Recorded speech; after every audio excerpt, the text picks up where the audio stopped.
his last feature match. So it's really interesting to see again, sort of applying his experience and knowledge of the game to make himself and put himself in a position of top 8. I'm really happy we get to see Alex here on stage. You just see there as he's taking a sip of water, looks out towards the towards the hall and did a little gesture towards his friends and maybe family in the crowd, looking to support him. And this is what it's all about, having this feature table, allowing people to come on and perform. And interestingly, look at the VStar marks again. I keep referring to them, but that's the second, I don't want to say scuffed, but, you know, borderline scuffed VStar marker there. It's one of those things you have to have out in the open. Sometimes some players maybe forget their VStar tokens, or maybe sometimes it gets lost in the process throughout the tournament. But as we just had that fist bump here, we are going into this game 3. Patrick will be going first. That means Alex is likely to have won game 2. And we just see Patrick open with the Battle VIP pass, which is such an important card. Indeed, that was the key composition to that opening hand Patrick played when we saw him on stream before, and it just burst so many important cards onto the bench. Typically looking to get, you know, a Kyurem, a Palkia, an Oranguru, a Greninja, all on that bench, and then leave some space for something like Crobat Luminion in the future if they want to use it. Some matchups they need a little bit of extra room to put the Empoleon in, like the Lost against Lost Zone archetypes. So on this occasion, we'll just look to fill out that bench with Kyurem, Palkia, and Greninja. Yeah, and just very quickly on Alex's side, he's obviously started that Zapdos, which has, I believe, a 2 retreat cost. So it's quite a bit of a bulky Pokemon to try and get out of the active. Does play the 4 copies of Scoop Up Nets. We'll look to try and utilize that if possible to try and get the first attack off. Of course, would love to be attacking into the Palkia V because that is a Pokemon that is weak to lightning. But right now, Patrick does have the Kyurem V in the active spot. And we'll be just looking to try and capitalize by getting all those energies attached around the board, you know, using Star Portal where you can, using Glaciated World where you can, and really just start applying pressure. But just a simple pass over to Alec.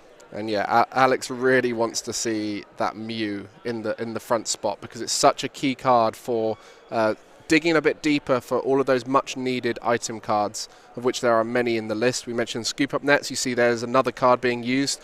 Trekking Shoes allows you to get a little bit deeper into the deck. Also plays some Energy Search, you know, both lightning and water available. Having that ability to search for the right flavor of energy is important. So lots of great item cards that can be dug for with the Mew. There is also one Battle VIP pass in there, which is very useful in decks where they have the Inteleon line or the Irida supporter. Can't use the Inteleon line first turn. Where you have the Irida supporter like Palkia and Inteleon is what I meant to say.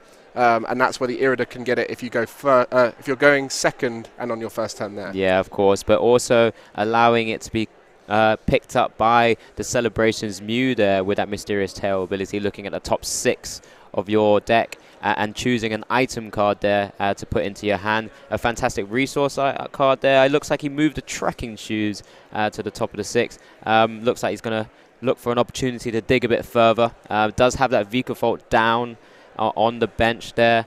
So it'll be really interesting to see if he's able to power up that paralyzing bolt attack with a lightning colorless energy cost for 50 damage. But as mentioned, during your opponent's next turn, they can't play any item cards from their hand. Yeah, what we often see with these unorthodox decks, the ones we're not typically seeing, like Vikavolt Palkia, is the rest of the list has to be so consistent because you can't let any part of your deck let the game plan down. And we see a lot of 4 counts across this deck. You know, we see the 4 Trekking Shoes, the 4 Scoop Up Net.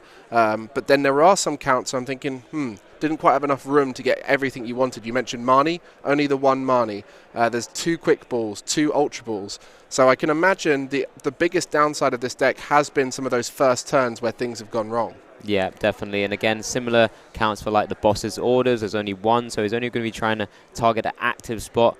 Does have multiple of the energy searches. We see there one there being played and one being prized right now. Really cool sort of older art, which is fantastic to see. I think he might be also taking notes, sort of double checking his prizes as well. We see a lot of the top players starting to do that more and more often now, as it's so key to finding out the right combo pieces where they're sitting in the sort of either deck or prizes themselves. And in particular on the feature table, it's where you're most likely to get hazy memory, forget something. So having those notes there, we see some of the more experienced players doing that. So great work from Alex there. So just looking as well at their Swifts, both went 10-2-2, which when you really start thinking about that, that shows there's some consistency with these lists, right?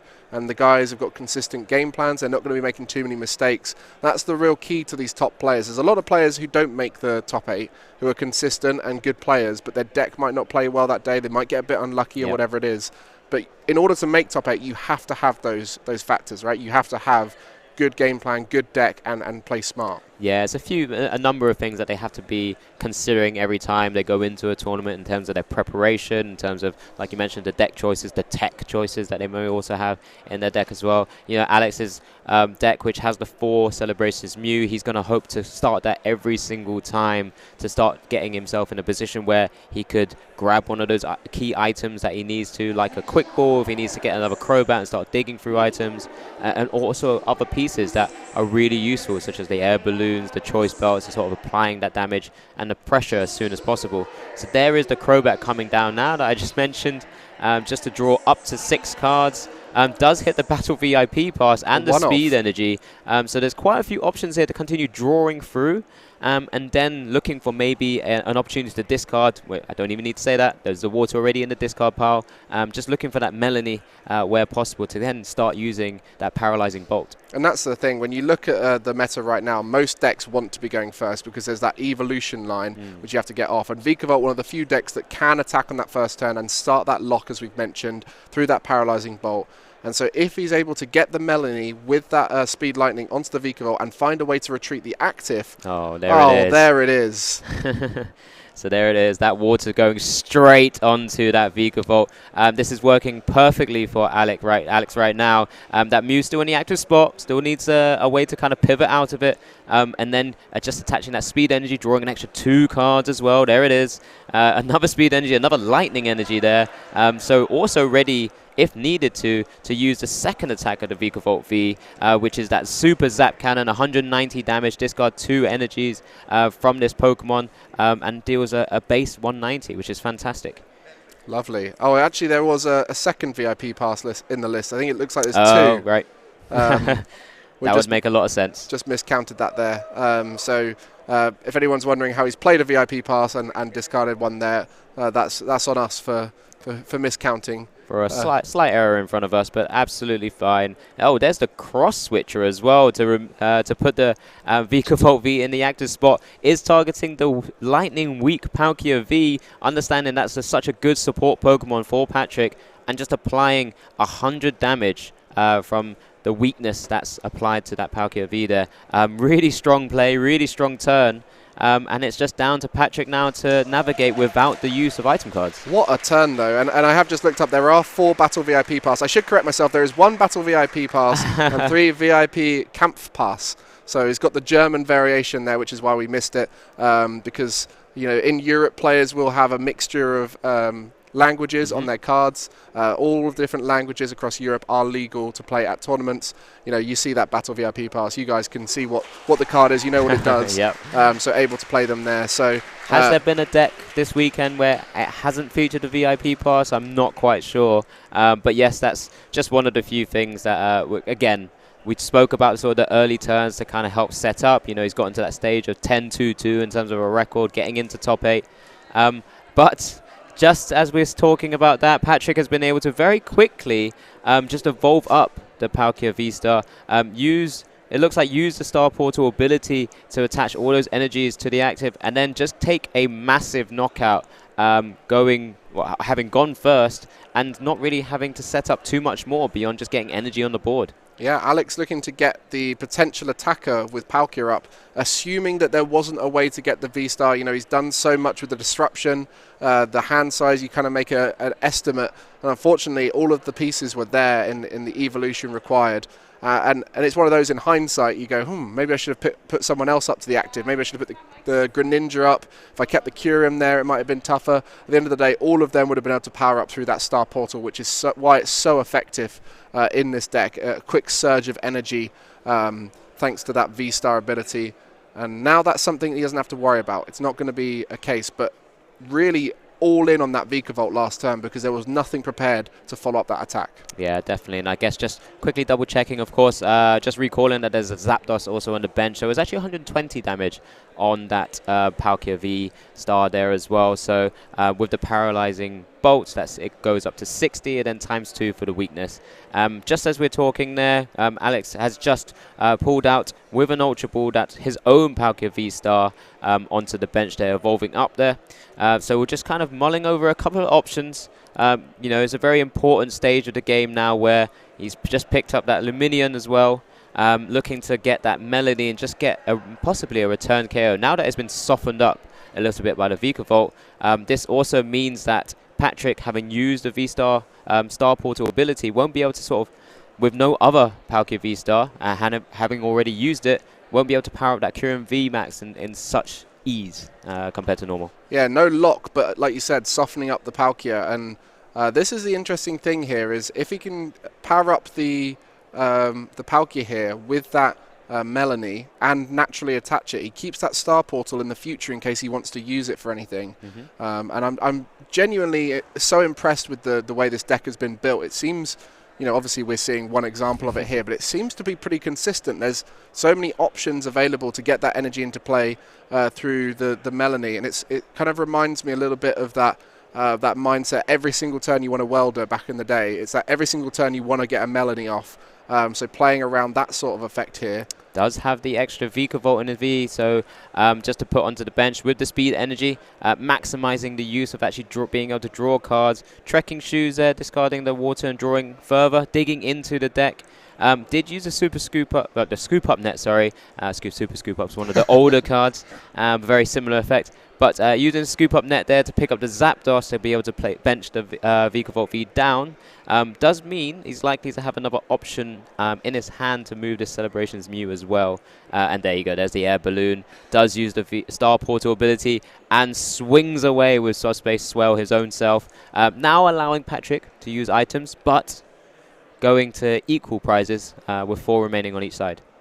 Yeah, so we need that return knockout now.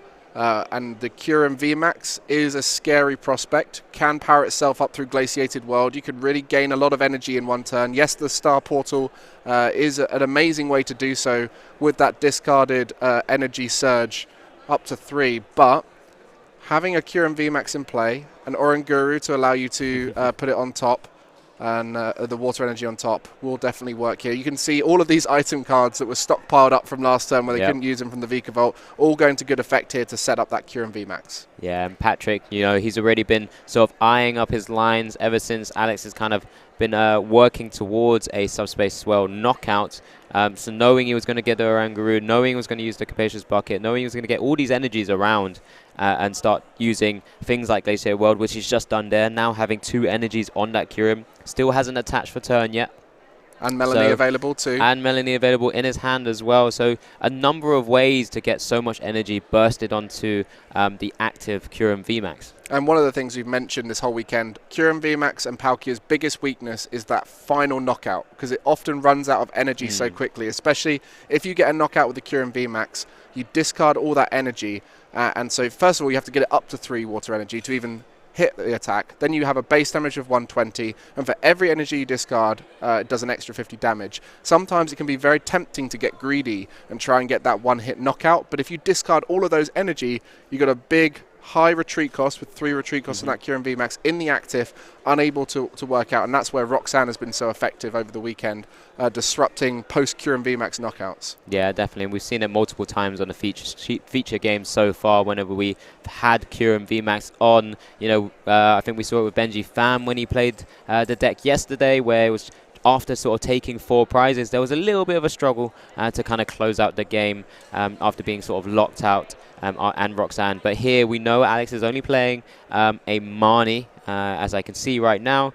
So that's probably the best way he could look to try and combat the game as well. And if Patrick is able to sort of take this knockout with this Kyurem VMAX, it looks like he'll be taking an Ultra Ball and a Melanie from his prizes as well, sort of giving himself further outs to attach additional energies to a future attacker in future turns. We're just sort of confirming, it looks like, just a couple of questions from the table judges, but we'll just get straight back into the action shortly as well. But yeah, it's a very interesting matchup. I mean, like I said, we haven't seen Vikavolt this whole tournament so far as one of the feature matches, so it's really interesting to see that dynamic behind it. I mean, you've all got to get used to Vikavolt. It's definitely going to come back a little bit more when Silver Tempest comes out with Regieleki.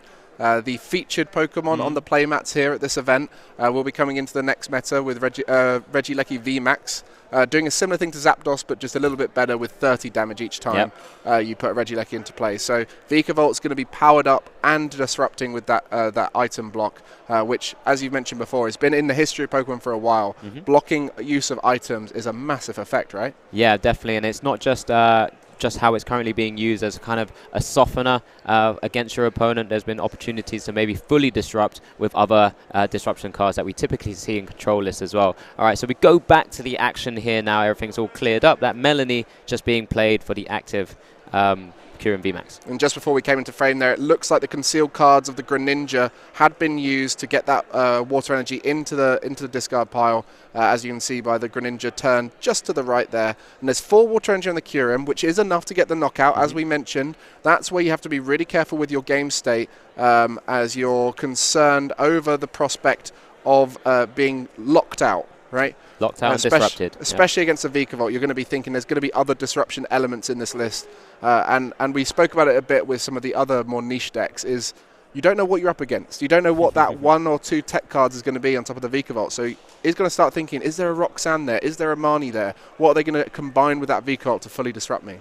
Yeah, definitely. I guess from Patrick's side, he's thinking even if he does take this knockout and that Vikavolt might be staring down at it, it's only dealing 50 damage. But we're due to see, of course, with the Hisuian Heavy Ball, now that he's moved around some of the cards and had to shuffle it back up, both Melanies have ended up at the top, which is probably not ideal for Patrick. Yeah, I mean, he's going to be thinking, there's 2 Melanie in there. If I take 2 prizes, I'm almost guaranteed one of them. Surely, and then they're going to be left in there.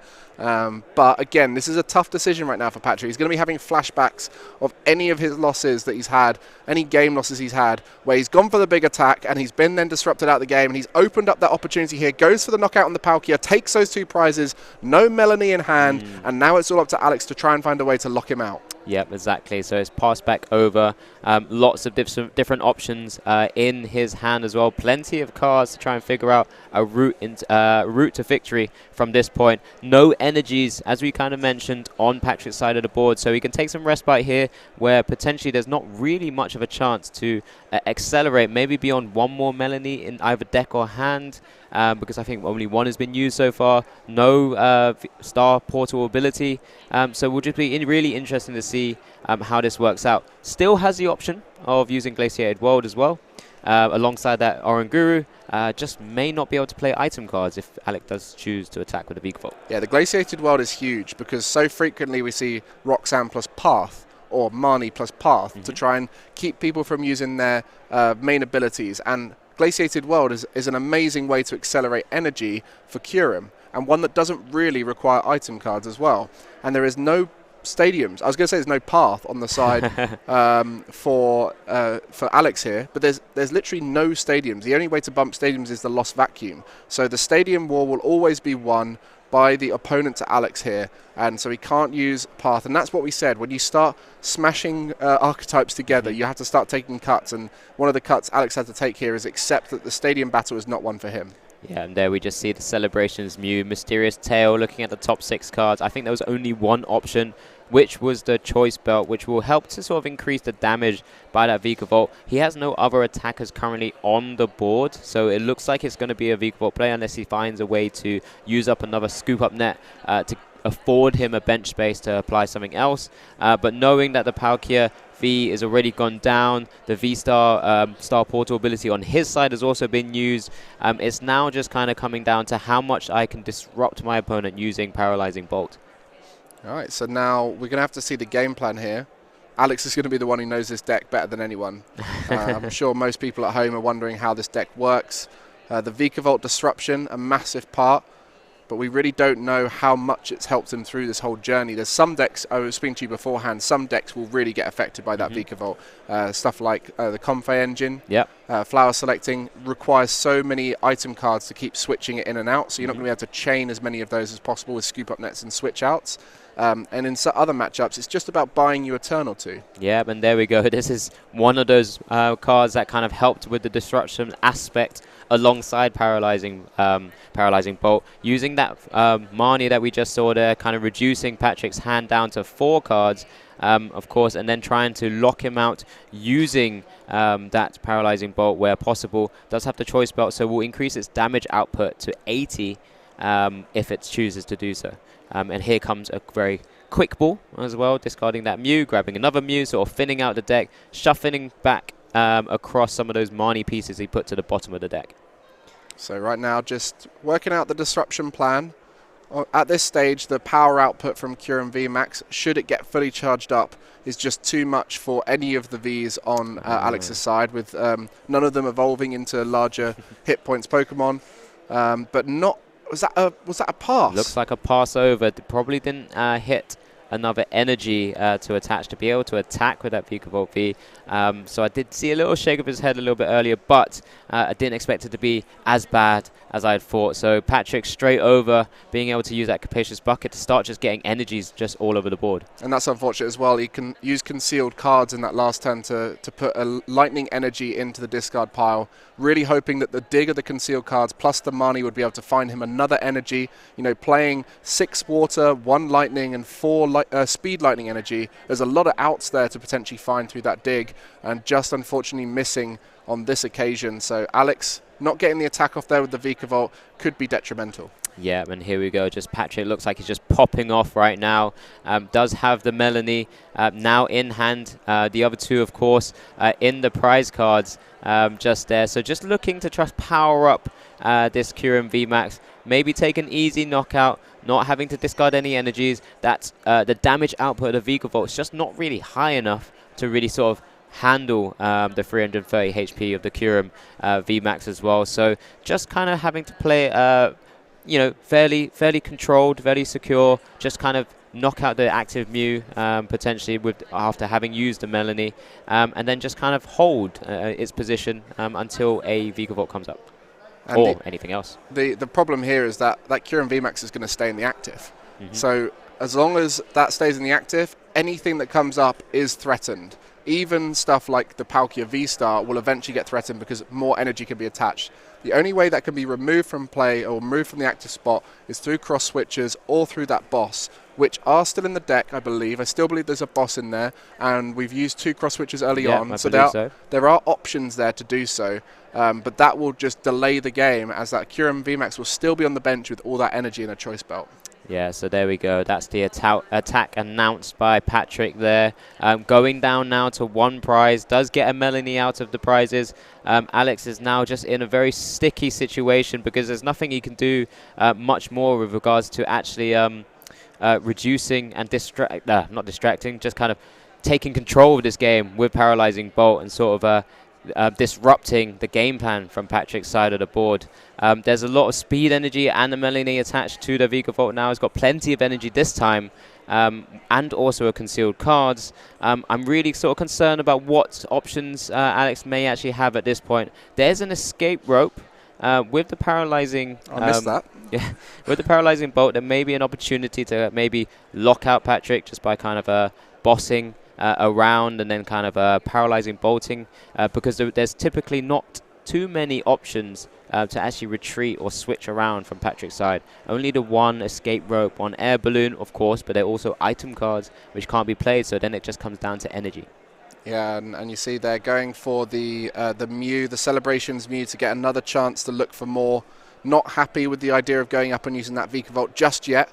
Greninja, with only the 1 retreat cost, is going to be quickly brought out the active with any kind of energy attachment, even though there is the item lock potential from Vikavolt. So Greninja, not a comfortable one to have in the active spot.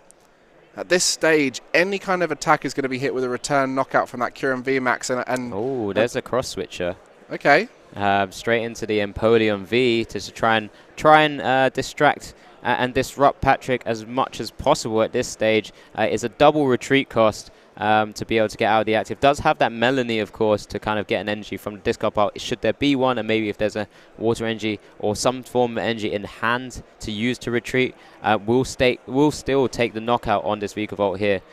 So as we can see, we just got that very clever Lost Vacuum.